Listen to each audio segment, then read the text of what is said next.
This is Shane Gibson's podcast from closingbigger.net. Today, I want to talk about rewiring our sales mindset for success.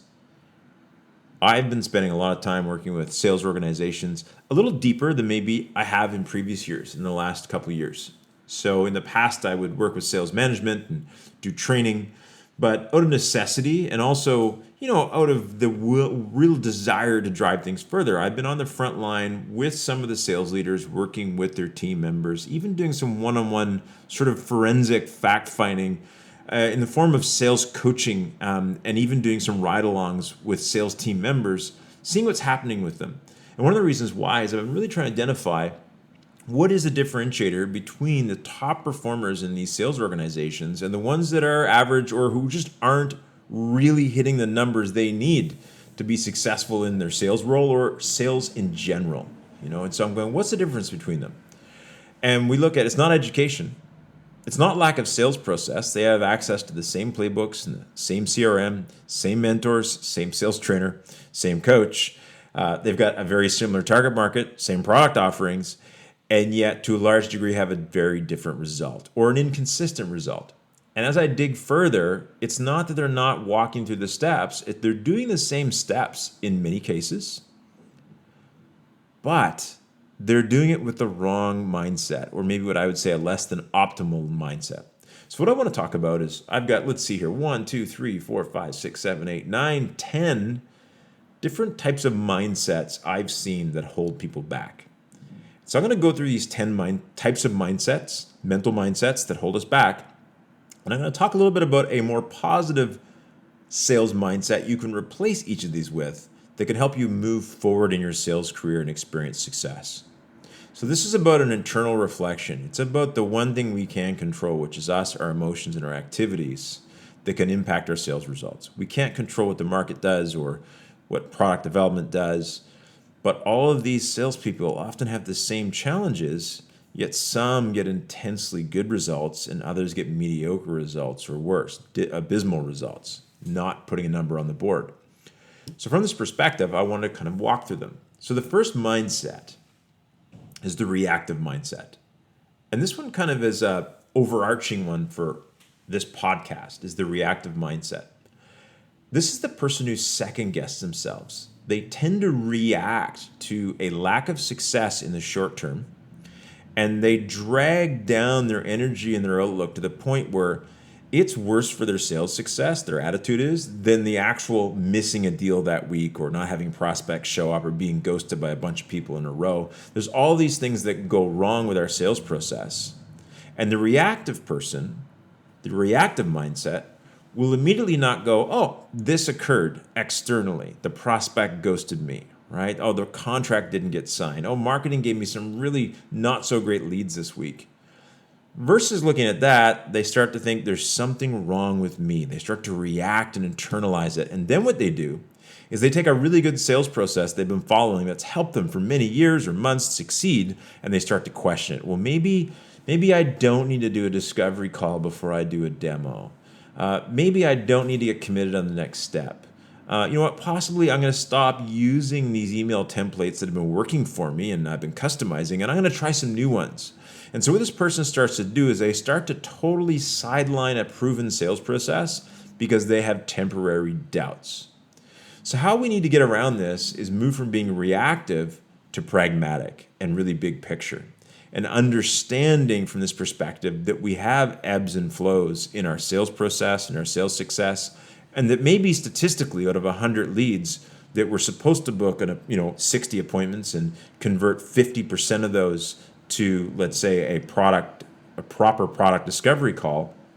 And when we see the numbers dip a bit, because over 10 calls we get 0, we don't start going, well, you know what? There must be something wrong with me. The pragmatic mindset will go, the numbers work out in the end. So I might get 10 no-shows, but the next 10 or the 10 after that are going to make up for it because statistically they do.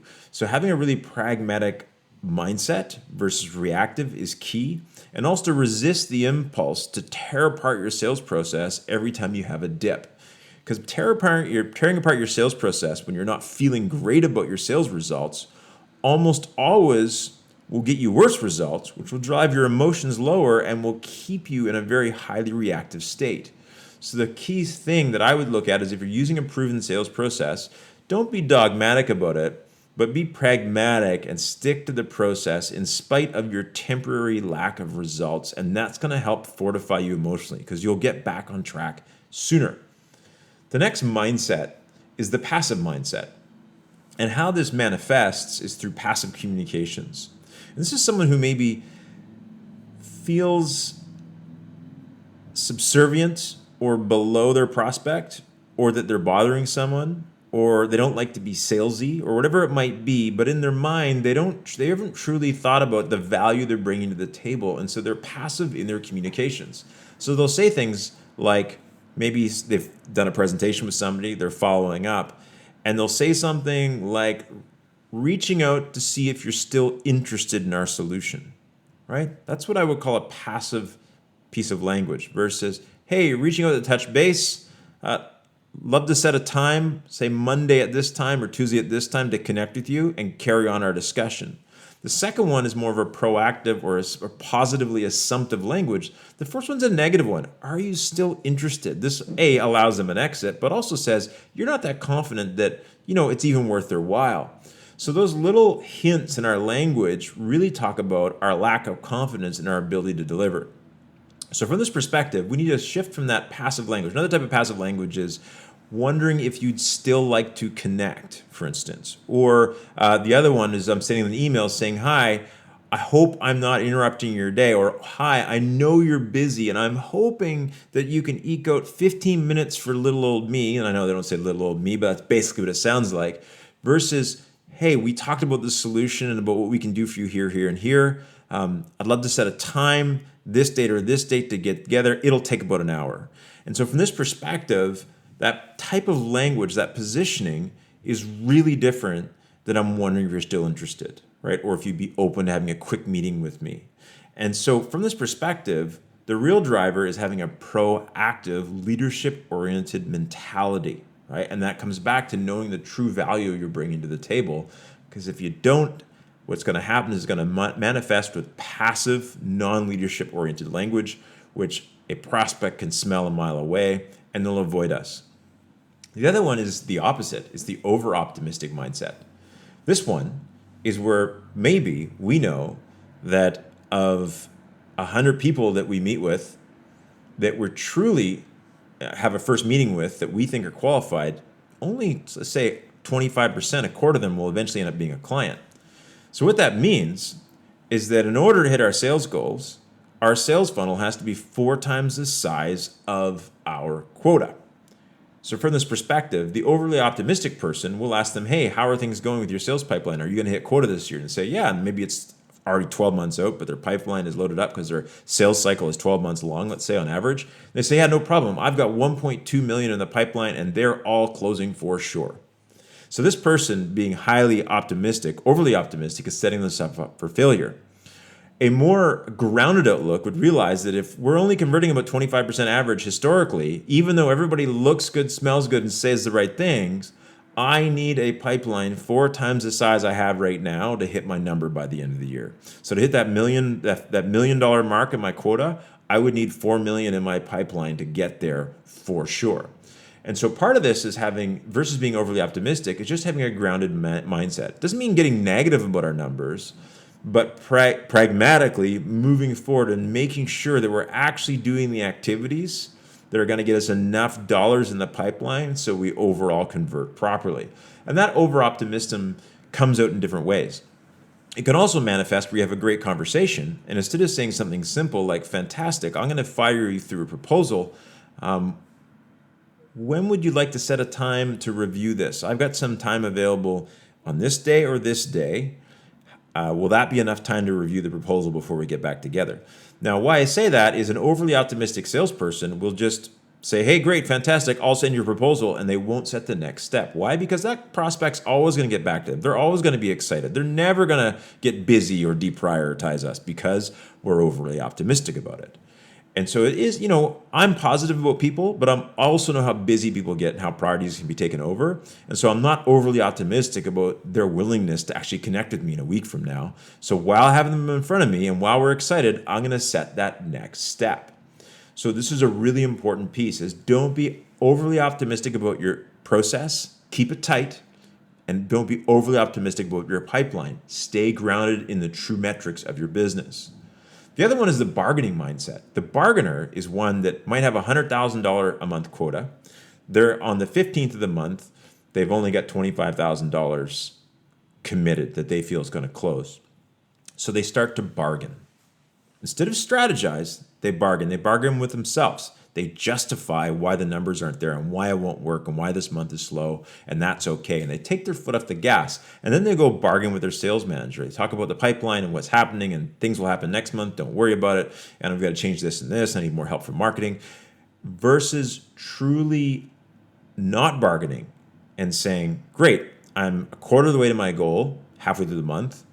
What's my strategy to make up for that over the next month?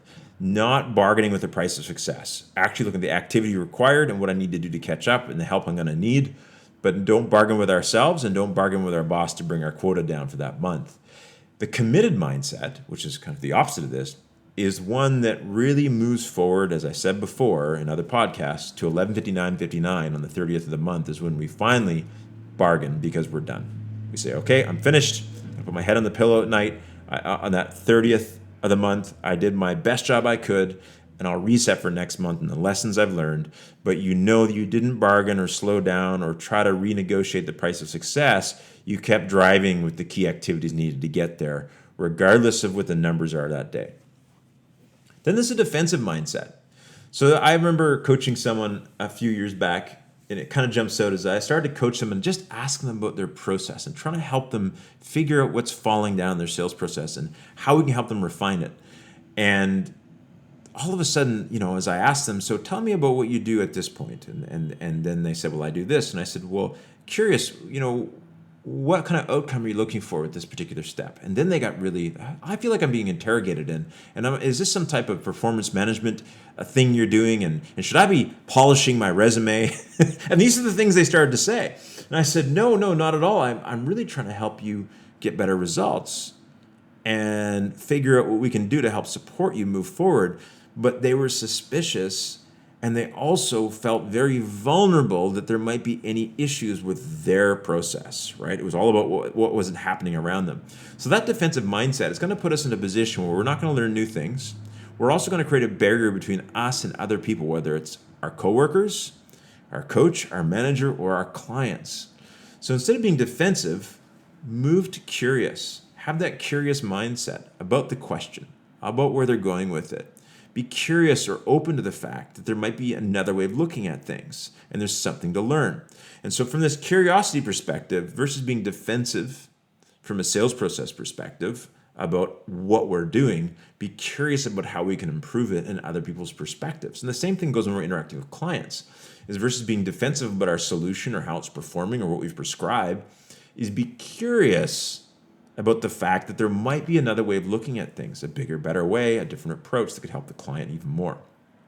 Then there's the next step, which is, interesting connection to this is also the win-lose mindset. This one is the belief that in order for me to win, the rest of the sales team has to lose. In order for me to win when I cut this deal, I've got to get my pound of flesh to this client. I can't give them everything they ask because they always want more. And this is a real win-lose mindset. This is someone who says, hey, I've seen this in organizations where a salesperson is doing something different or is more efficient than the rest of the team. And I start to dig deep and I realize they're not fully sharing because they don't want the rest of the team to know what they're doing because then it would be more difficult for them to be a top performer within the team. They'd lose their edge because they need to win for the team. They need to win and the team needs to lose for them to get ahead. When in reality, what I've seen is the top performers that share best practices where there's more momentum in the team and the whole team does better. Almost always the whole sales team gets more resources, they get more marketing dollars, they get more help, and it works out better in the end for the whole organization when we really monetize and distribute best practices. That's kind of another sidebar I could talk about in a sales management podcast. But the difference between a win-lose mindset is a contribution mindset. So versus thinking what I can get out of the client and what can I avoid giving them, how can I create the ultimate solution that impacts their business or their life the most? And then, of course, if I really fashion one of those and understand my client intensely around their needs and their desires and their goals and their values, then almost always it's not difficult to sell the value and the financial end of it. But if we start with win-lose, it almost always gets to positional bargaining, which is not value added, and we'll never see the full potential in the business or the relationship. Another common mindset that can impact us is the enabled mindset. This is someone who feels, out of habit or insecurity, personality style, you name it, maybe a previous boss made their life difficult, is they feel like they need to plug into someone else for validation, for process, for success, for taking action. So I remember I was talking to a sales leader and I said, what could I do for this person here? And it was one of their top performers that they were doing well. I said, what could I do to help this guy succeed even more? What kind of support do you think he needs? And he goes, how about get him to not walk down the hall and stand in my doorway every time he has to make a minor decision or take a leap and take a major action and ask me if he should do it. He said that was the big one. He said, because number one, sometimes I'm not around for a couple of days because I'm on the road with the rest of the sales team, and he'll wait before he'll take action on a key account that he could have closed if he just had enough faith in his own abilities. And so the enabled mindset tends to be a person who checks in for affirmation on a consistent basis from their boss, from coworkers, and people outside of themselves. So the opposite of that is the self-equipping mindset. This is the individual who truly is willing to look for, this is another version actually, I'll talk about this as well, but willing to look for the information, insights, and direction for themselves, is willing to experiment and learn on their own and take reasonable levels of risk with clients and activities and trust their experience and their knowledge in the industry. So that self-equipping mindset as well, instead of going to saying, oh, I need to learn this new thing about this product and my coworker really understands it well, I'll ask them to help me. Sure, but instead, maybe ask them how that they equip themselves instead of asking them what they know. Where do you get that information? How do you learn about new products? What type of resources do you access so that you become a self-equipping versus an individual who needs to be enabled by those around you? If you're able to do this self-equipping mindset is going to enable you to accelerate your learning, but also take action faster on a regular basis and get to your results sooner. Sure, you're going to make some mistakes. Yes, but that's all part of the equipping and learning process. In sales, you're not actually paid to not make mistakes. In fact, if you're not making mistakes and you're not getting no, you're probably not doing enough. And so built in the career into itself is this process of making mistakes and self-developing. Then there's the group thinker mindset. And this one tends to be impacted by the mood of the team overall. They tend to, spend time around the water cooler hearing what's happening. They'll marinate over negative customers they've had, and they tend to get in this group mindset with the team. And this impacts their sales performance to a large degree because they're driven by the mood of the team, which is driven by the mood of the marketplace, and it's really not healthy for their sales process. I recently think about a client where the productivity of their sales team actually went up when one of their kind of mid to high performers left.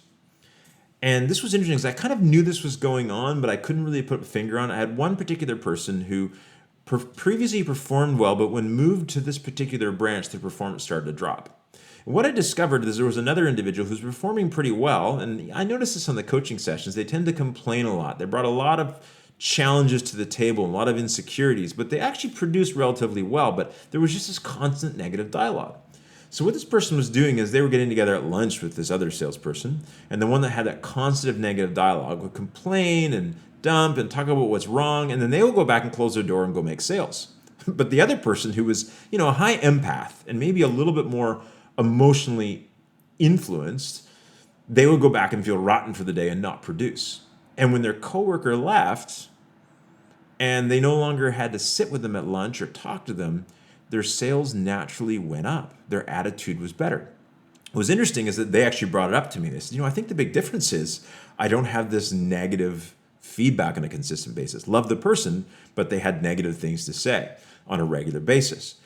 So I think this is important, is that moving outside of group thinking and into self-driven mindset. And this is about having a real strong regiment of self-care, mindfulness and mindset habits and rituals, and surrounding ourselves with positive people, positive information, and positive education that really keeps us even keel. And if there is some negativity in around the workplace, insulate ourselves through focusing on what we need to do from a daily task, from our role as a sales professional, but also maybe choosing not to hang out at the water cooler and listen to the complaining. Second to last is this is my favorite. This comes up so often, is the I know this mindset. I know this mindset. I already know this. I know how to close. I know how to sell.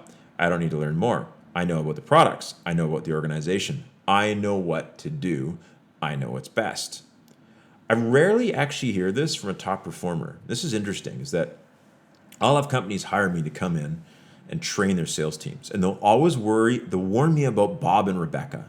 Bob and Rebecca tend to be the driven, a little bit hard to manage senior salesperson who's been around there for 10 or 15 years. They're producing significantly more than the rest of the team. And the head of human resources or the vice president of sales will say, watch out for those two. I'm going to guess they're going to be difficult during sales training. That's what they'll say. And I don't even know if they'll show up. But then when I meet Bob or Rebecca, they're the first ones there that day.